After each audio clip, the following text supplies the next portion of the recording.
Mr. President, Excellencies, ladies and gentlemen, let me first of all commend you all for your strength to have made it so far after a long year. Well done.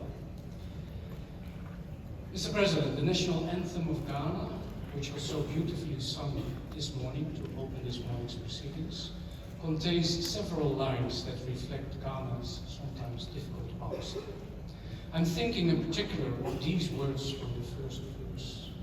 Help us to resist oppressors' rule with all our will and might forevermore. These are sentences in which the colonial past resonates.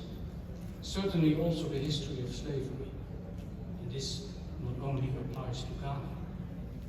As the ambassador of the Kingdom of the Netherlands, I feel personally addressed.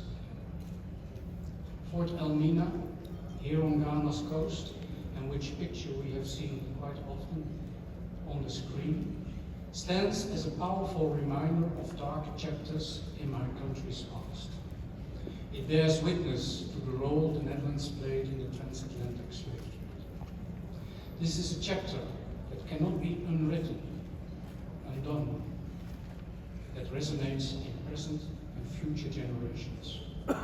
It is therefore important that our shared past remains part of our dialogue today and in the future. And that's why I greatly appreciate the invitation to be here and to address you. As you know, Mr. President, in 2022, former Dutch Prime Minister, Minister Rutte, apologized on behalf of the Dutch government for these dark pages of our history.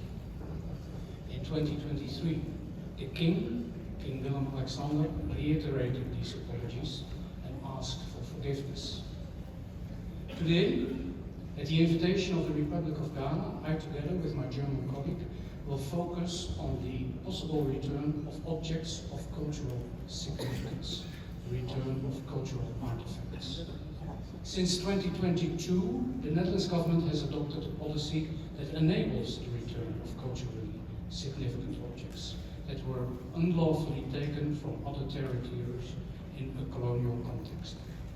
The government considers such returns part and parcel of a much needed process of addressing historical injustices. Since adoption of the policy, the Netherlands has returned objects to Sri Lanka, Indonesia, Nigeria, United States.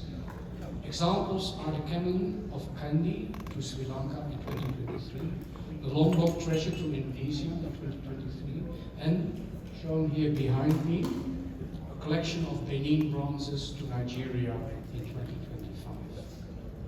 Returning objects often provides a positive boost to cultural and museum cooperation, allowing us to tell these important stories together.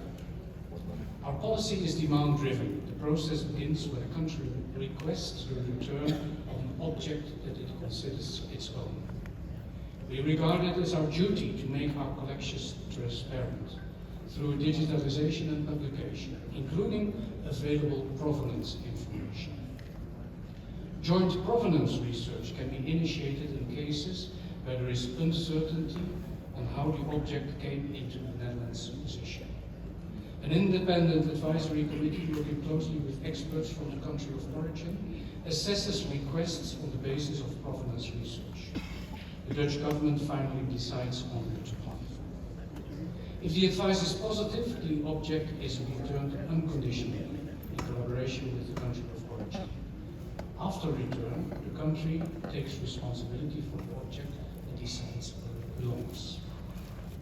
To strengthen ties between European and African museums, the EU-African Museum Partnership was launched in Addis Ababa on the 29th of April this year, bringing together African and European museums that want to work more closely on these issues. The Netherlands is proud to be a co-donor of this initiative, alongside France, Germany, and Belgium. Here in Ghana, we have started discussions with the Honorable Minister for Culture and with Professor Kotso Kavua and his national focal team on the restitution of stolen cultural heritage from Ghana.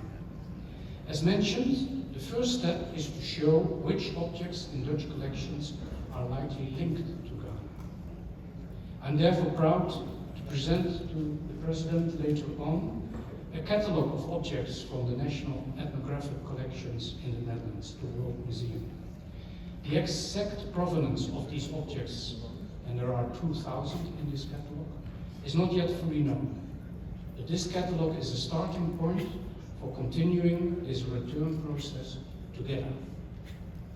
I've heard that word quite often. We have to work together. We are certainly ready to do that. So my government and I stand ready to take next steps, in particular in case other countries are interested in this, as Ghana is right now. We thank our Ghanaian hosts for the opportunity to explain this policy at this important conference, and thank you for your attention.